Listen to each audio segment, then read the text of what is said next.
Welcome to Classes of Mail. Before you listen, you should know that Alan Gigax is not in any sense an official spokesman for the post office, the NALC, or anybody else. His opinions are inherently his own and should probably be disregarded. Same for his guests. Any information you hear on this podcast could be wrong and should not be relied upon for any reason. Enjoy the show.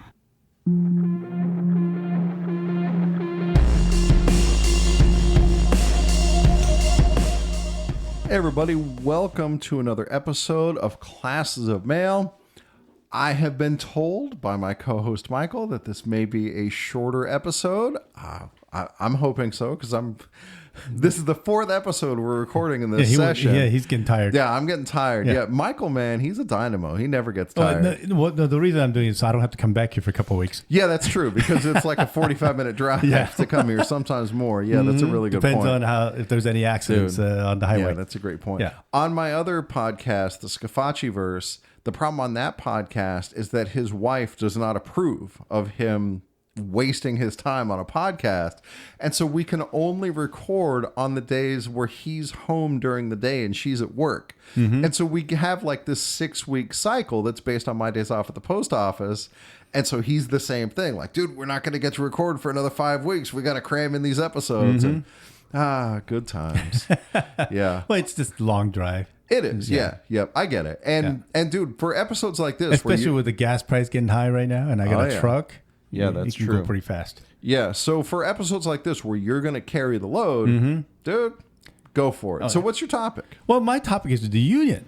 What the union stands for. Okay. I've heard of it. It stands for National Association. Well, no, I said union, not NALC. I just said the union generally. Union general. Okay. What are you, John Murphy? Well, that's actually a name I was going to mention too. All right, go for it. Because John Murphy knows a lot more about this because he used to belong to another big union. Okay. Yes, he did when he was a grocery store exactly. worker. So he knows a lot about all these other union stuff. But anyway, the reason I'm bringing it up because of Branch 70 and with Michael Rivera, what's going on over there, and I wanted to talk about what is a union, what does a union stand for, why it was created. Okay. And so, some of the history that I know of, that I'm studying, some of the history, is a union was created because the employees were being mistreated by the bunch of by the assholes in management. Yeah. Rockefeller and Carnegie and all those people were abusing people, and people were not getting. And as time went on, people did strikes and created unions. Okay, and then our government finally passed a law with the NLRB and OLMS to have unions, and that's why we have these Department of Labor that does this. Okay? Because these laws were passed. Okay, But why did our union get created because of that? Because we're doing strikes, right? We're protesting strikes and do all of that. The workers because we taking the power into their own hands. Right, because we're fed up with how we were being treated. Yes. Okay, and so that's why the union was created. Okay, mainly because of freedom of speech. And assembly. Assembly. Sure. Freedom of speech and assembly. Okay, and so... me and Alan, we went through this because, one of our branch officers decided to file a charge against for defamation because we kind of said something about him being bad. Yeah, okay? Sure. Doing things that violated the election rules and whatever. Yeah. Right. And so because of that, he felt defamed. We were public about it. Yeah. Right. And so he decided to file a defamation charge for speaking out. Okay. And as you guys know, we said this many times with the LMRDA saying, hey, freedom of speech is protected by LMRDA and NALC. That is correct. Okay? And a bunch of other unions I know is that freedom of speech is something that union cannot go do that to their own union members. Right. Okay? You can't be disciplined by the union for exercising any LMRDA protected right, of which freedom of speech and assembly is listed. Basically the number one thing what a union stands for. Right. Okay. And that's where I want to talk about our union because our union, our own NALC is failing us. Because if this happened to me and Alan, and now it's happening to Michael Rivera in San Diego, plus I think there's another person they're doing that to in Branch 70 too. It's not isolated. Yeah.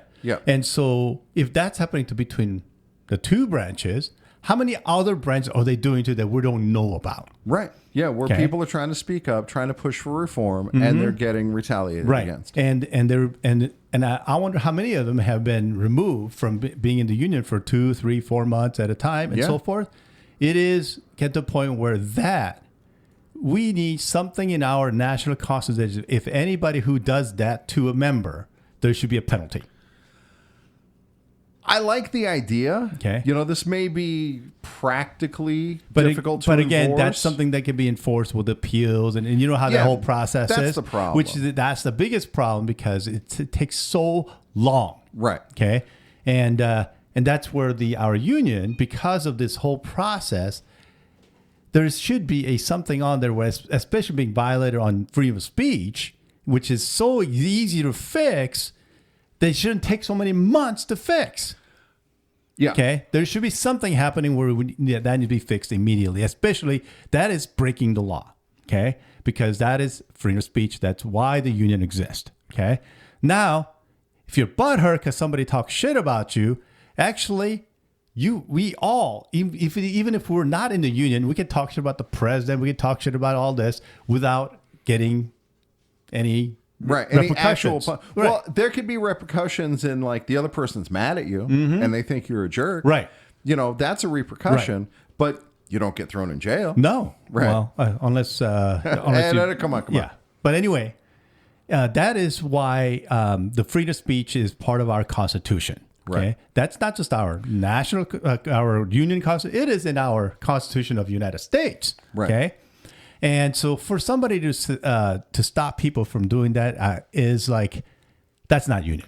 Yeah. So as we record this, Michael Cariff was here yesterday. And today, this morning, while I was driving him around, this came up in our conversation. And he said, as a union officer, it goes with the territory that some people are going to be pissed off at you and some people are going to talk shit about you. And that's just kind of part of the job. And you've got to deal with it. You can't just file charges on people who talk shit about you because it's protected speech. Yeah. And he was well aware of that.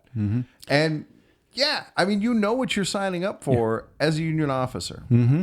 So as a union officer, you were voted in or, most likely, or maybe installed by the president or something like that. Okay? Sure. But you're still a union member like everybody else. Okay. Right. And so when somebody's talking about how you're not doing your job as a union member or whatever, people have that right. Yeah. Okay. Without any repercussion from the union. Okay. Again, you can be mad at that person. That person and you can could be mad at you. Yeah. And said that, hey, you are defaming me or whatever. And they can file a civil suit. Okay. And then they have to prove that what kind of damage that person has done to that person. Right. Okay. As you know, if you talk to anybody, defamation case is almost impossible to win. It's difficult. Yeah. To really show the harm. It is almost impossible to win. Okay. Right. And so that's why these people are using the union to get what they want is not what the union stands for. Right. Okay? It winds up just being a bullying tactic. Yeah. Okay. And I'm sorry, isn't it the joint statement of violence and behavior that we always file that bullying tactics is not allowed? And it should be the same way in the union. It should. Right. Okay. We should be treating each other with greater deference and greater protection. We should expect of each other at least what we expect of management. Especially when it comes to our leadership. Right. As far as like due process goes and things like that. Right. Right. To me, those leadership in our union they should hold themselves more accountable on these things because, management is a bunch of dumbasses anyway. At least our whole union should be better than this. By way of a counterpoint, also as part of the conversation this morning with Cariff, I had floated the idea of we need to maybe strengthen Article 10 in the sense that like no carrier should be convicted without due process. And, nobody should be removed from their position without just cause, things like that. And he said, and I made the argument. But then that could take time. Well, hold on. But it protects people from being pushed around by the process. It's another protection. The branch can still ignore it, as we know. Yeah. But hold on. Yeah. So by way of counterpoint, Cariff brought up this interesting point. because my main point is like we should give ourselves at least as much process as we expect management to give us. And he says, well, the difference is when management goes after you, your career is on the line and you can be fired and lose your income altogether. With the union, getting kicked out of the union doesn't have that same level of consequence. Like you still have your job. You just don't pay union dues anymore. Yeah, but I mean, I don't necessarily agree with his position, but I can see why he would say like, oh, this isn't as serious.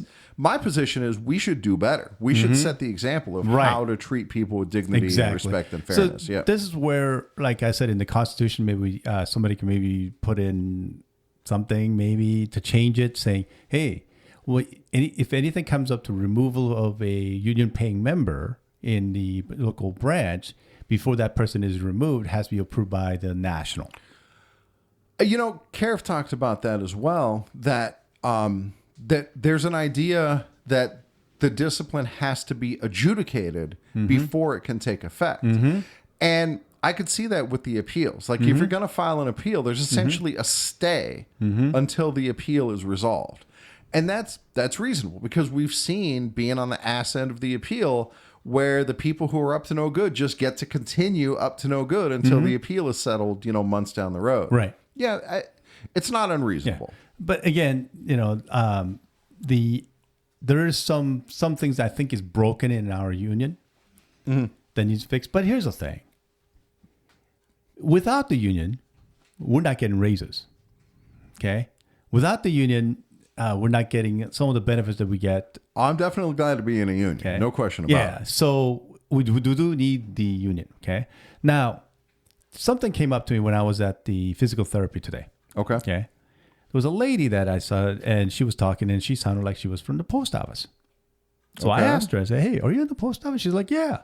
And I go, oh, okay. I said, well, if you're in the post office, you know, I'm the one who ran against our president. And she's like, oh, really? I'm like, yeah. She goes, well, the last time I was at the meeting, they discussed me, and so I couldn't vote for our president. So so I voted for the other guy and going, oh, that would be me. Nice. Hey, good job. Okay. And so she said, when the day when they were going to vote for us being for defamation, they called her to ask her and told us a bunch of lies for her to come in. So I'm getting a proof for somebody. Wow. So they called and saying, hey, these troublemakers are coming in. They're going to say this, this, and this. And she found it was all lies because she's sitting there going, this is so ridiculous. And then she listed our episode of what was happening. So, and she's like, there's nothing in here that's bad. Right. Okay. Right. And the actual episode in question that we were charged for. So she was like, this is ridiculous. So she said that it disgusted her so much that she walked out of the meeting. Wow. Remember, there was a few people we saw didn't walk out. Okay. Dude. And so she was one of them. I didn't know that was her. Right. Okay. And so this is what I told her. I'm like, I wish you would have stayed. Yeah, because we could have used the vote. I needed your vote. Yeah, exactly. Yeah. Yeah. And so she's like, well, you know, they sickened me so much, and I don't ever want to go back to the branch meeting anymore. I know the feeling. And because that was disgusting. Yeah. And then she was asking, like, how do I get out of the union? Because this was ridiculous, la da da da. And I go, I don't want you to drop out of the union. Yeah, we need you more than anybody. Yeah, I need you to stay and vote what's right. Yeah. Okay, so if you don't like what he's doing, I need your vote. Yep. I need your vote for what Brian Renfro is doing so that we can get a better contract. Okay, so we need to vote him out so we can get somebody else in to get a better contract. So I need you to stay to vote. This is interesting because we didn't plan this out. While I was out with Karif today while he was campaigning, he had mentioned, oh, I'm running for president. And this lady is like, oh, thank God. Our president, talking about our branch president, she thought he was running for branch president. She's like, our president like totally screwed up these elections and he was cheating in the election and doing all this stuff and we need him out of here bad. And Karif's just kind of laughing about, I'm not running for that position. But yeah, the word is out at least to some degree. Yeah. And so, our union, right. There's a lot of fixing that needs to be done. And I think in our post office union. Okay. Agreed. And, even though Sombrano came in and fixed a lot of stuff, but I think there's still a lot of bad things that's in our language, in our constitution that needs to be fixing. Right. And our national needs fixing because I think there's a lot of holes that need to be fixed. Yeah, so this is the problem. If you have a good, strong leader at the top, then a lot of things can be fixed, but in a way they're only Band-Aids. Because as soon as that good, strong leader is gone, the problems can totally resurface because nothing systemic is done to stop it from happening. Yeah, and to do that, I think we need clarification of the contract, our Constitution. Yep. Or when somebody like Brian Redford, who goes rogue and doesn't want to follow any resolutions or any of the, or violating all these rules, there should be something to protect that from happening. There is the Executive Council, and that's the problem is they're fucking spineless right now. And because so I mean, it like I said, there's a mess in our union. That is a mess. Okay, and that's where I'm just. I know it's almost like a rant episode about our union. I hear you. But it's more a rant about protecting our members, from overarching bullies, essentially, who are in these leadership positions. Yeah. Because in reality, our union is great. Okay, we got more members than pretty much a lot of other unions out there. Sure. Okay, so our union is great. Yeah. But the problem is that we got a lot of people in leadership in our union that is abusing it. Agreed. Abusing that power, and something needs to be done to check that power. Agreed. Yeah. So All anyway, right. Well, maybe some of that stuff will come to the convention. Exactly. Yeah. You know, that's the reason why, you know, and one thing about it is like before, like Frederick Rolando and so forth, they always pass along the torch. Right. So it's basically all you get is the same group of people. Okay. No, that's got to end. And because he made a wrong choice in that leadership, this time now you're going to get fresh people. Right. Okay. And hopefully the fresh people will actually do the things right because they saw all the negative stuff. Right. To fix a lot of the stuff. Okay. Yeah. So that's why we're crossing our fingers that we'll choose the right person. But we don't want to just take it on faith. We want to see actual systemic changes that prevent the problems in the future. Yeah. That means some of the changes in the Constitution to prevent it. Right. So, you know, just a lot of things that needs fixing in our top level because we don't need another president that's going to go that rogue again. Yeah, okay? Exactly. Because all of us voted for him to have an arbitration. He ignored it. Sure. Okay? In the last tentative agreement you're talking about. In the last general convention, we passed a lot of resolutions for him to do the stuff every month. Yeah. He's not doing that either. Right. Okay? So there's a lot of things that he's not doing. Ignoring the will of the membership. Right. And which is the union. Yeah. So how can one person have this much power in a union? I mean, even in the Constitution, it's not supposed to be that way. Right. But we need, like, one of the episodes I'm most proud of is the one any agreement is only as good as its enforcement mechanism. Right. And that's the problem we have right now. Is the Executive Council isn't doing their part as the enforcement mechanism. Right. And it goes down to the branch level as well, where when we got railroaded, the branch did not do their part as the protector, as the enforcement mechanism. And that because they all wanted to follow on with the president and kiss their ass, so they hold their position. Yeah. Because they were scared of losing that position. Yeah. Okay? And anyway, I thought that we needed to talk about the union. Right on. Because there are some good unions. I think we're a good union. I do too. But I do need people to not drop out of the union. I need you guys to vote because your vote matters. Okay. Absolutely. If you don't like what's going on, then you need to vote against that.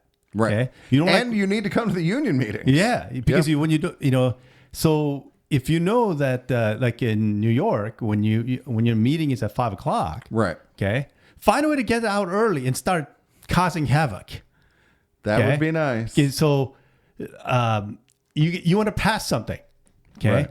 And talk to your station and say, hey, this is what's going on. Let's pass something. Well, we all have to go to the meeting. Right. So you guys all find a way to get to the meeting. That's a nice idea. Okay. And things like that. Or file complaints. Okay. File complaints to the business agent. And if that business agent doing anything, then you file complaints to the national. We all have to get together, especially like your branches in like New York when they're taking over on these carriers at one place and not allowing them to be able to do anything. You guys have to come together and do something. Otherwise, nothing will change. Okay. Right. Because again, union is all about solidarity. where we all get together and do something. So when you got rogue people doing this, we got to get together to get these rogue people out and then change it to make sure that this doesn't happen again. Agreed. Okay. That almost sounds like, politics of some kind. But anyway, let's not go to there. Yeah. All right, dude. So well put.